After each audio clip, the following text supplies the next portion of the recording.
Setting the scene.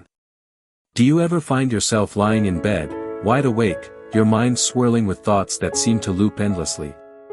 Maybe you're imagining worst-case scenarios every time you're about to embark on something new. Or perhaps you spend hours worrying about what others might think of you. If this sounds familiar, you might be dealing with overthinking, a mental pattern that traps you in a cycle of worry and doubt. But don't worry, you're not alone, and more importantly, there's a way out. Overthinking is like an invisible chain that binds us to our fears, anxieties, and insecurities. It can keep us from achieving our goals, rob us of peace, and leave us feeling exhausted. So how do we break free? Today, we'll explore practical ways, drawn from Buddhist teachings, to quiet the mind, stop overthinking, and reclaim your peace. Part 1: Recognizing the harmful effects of overthinking. Before diving into solutions, it's essential to understand why overthinking is such a problem. Overthinking often tricks us into believing that by analyzing every detail, we can somehow control the outcome. However, the truth is, no matter how much we plan or analyze, there will always be elements beyond our control. The first step in stopping overthinking is realizing that it's not productive. It doesn't lead to better results, it only leads to stress. Think about it, how many times have you spent hours mulling over a decision, only to feel just as uncertain as when you started? Overthinking can distract us from the present moment, cloud our judgment, and even prevent us from taking action. As a Buddhist principle, mindfulness helps us see overthinking for what it is, a distraction. Part 2: The power of mindfulness. One of the most effective tools for combating overthinking is mindfulness. Mindfulness is the practice of being fully present and engaged in the current moment.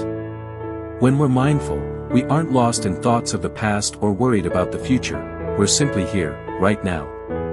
Buddhist teachings offer many ways to cultivate mindfulness, and one of the most accessible is through mindful breathing. This practice, known as anapanasati, mindfulness of breath, involves focusing on the simple act of inhaling and exhaling. It might seem too simple, but the results can be profound. When you focus on your breath, your mind naturally begins to quiet down. Thousands of scattered thoughts shrink down to just two: inhale and exhale. This practice not only calms the mind but also brings you back to the present moment, where overthinking loses its grip. Example: imagine a monk sitting by a tranquil river. The water flows steadily, calm and serene, just like the breath. The monk isn't concerned about the storm that passed days ago or the one that might come tomorrow, he is fully immersed in the moment. By being mindful of his breath, he finds peace in the present, unburdened by overthinking. Whenever you catch yourself spiraling into overthinking, try this simple practice: take 3 deep breaths, in and out. Pay attention to each inhale and exhale. Notice how your mind begins to calm. The beauty of mindfulness is that you can practice it anywhere, whether you're sitting at your desk, waiting in line, or lying in bed at night. Part 3: Living in the present moment. Overthinking often pulls us out of the present and into either the past or the future. Have you ever noticed how overthinking is rarely about what's happening right now? It's usually about what has already happened or what might happen. This is why living in the present moment is such a powerful antidote to overthinking. Buddhism teaches that the present moment is the only time that truly exists. The past is gone, and the future is uncertain. When we overthink, we rob ourselves of the peace that comes from being fully present. There's a popular saying: if you're sad, your mind is in the past. If you're anxious, your mind is in the future. But if you're peaceful, your mind is in the present. Think about how true this is. When you're caught up in overthinking, are you really present? Or are you stuck worrying about things that are outside your control? To practice being more present, try asking yourself simple questions throughout the day: what am I doing right now? How am I sitting? These questions help bring your mind back to the present moment, away from the distractions of overthinking. Example: consider the story of a young man who spent years worrying about his future. He would often ask himself, what if I fail? What if I'm not good enough? These thoughts consumed him, and he was constantly filled with anxiety. One day, a Buddhist teacher introduced him to the practice of mindfulness. The teacher said, "Focus on what you are doing right now, not on what might happen." The young man began practicing mindful breathing and started asking himself throughout the day, "What am I doing now?" Slowly, he found that his mind became more peaceful, and his overthinking began to fade. Part 4, Overcoming the what-if trap. A big part of overthinking involves the dreaded, what-if, questions. What if I fail? What if I make a mistake? What if people don't like me? These questions fuel anxiety and keep us stuck in our heads, imagining worst-case scenarios that may never happen. But what if we flip these questions around?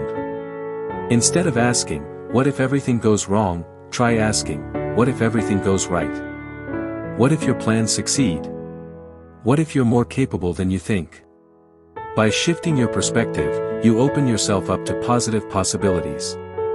This doesn't mean being blindly optimistic, but it does mean recognizing that overthinking often magnifies negative possibilities while ignoring positive ones. The truth is, things can go right just as easily as they can go wrong. And even if things don't go perfectly, that's okay too. Buddhism teaches that we don't need to be perfect, we just need to do our best. Example. There's a well-known Buddhist parable about a man who, while walking through the forest, is chased by a tiger. In his panic, he stumbles off a cliff, but as he falls, he grabs onto a vine. Below him is another tiger, waiting for him to fall. Just then, he notices a strawberry growing nearby. Instead of worrying about the tigers, he plucks the strawberry and eats it, savoring its sweetness. The lesson? No matter what dangers surround us, there is always something to appreciate in the present moment. Overthinking won't change the tigers, it only robs us of the sweet moments. Lessons learned and moving forward. Overthinking is a challenge that we all face at one point or another, but it doesn't have to control our lives. By practicing mindfulness, staying present, and shifting our perspective on the what-if questions, we can break free from the cycle of overthinking. The key is to be kind to yourself, take risks, and trust that you are capable of handling whatever comes your way. The next time you find yourself caught in a loop of overthinking, remember, you don't have to have all the answers right now. What matters most is that you're present, mindful, and willing to take the next step, no matter how uncertain the future may seem. In the words of the Buddha, do not dwell in the past, do not dream of the future, concentrate the mind on the present moment. By doing so, you'll find peace, and overthinking will lose its power.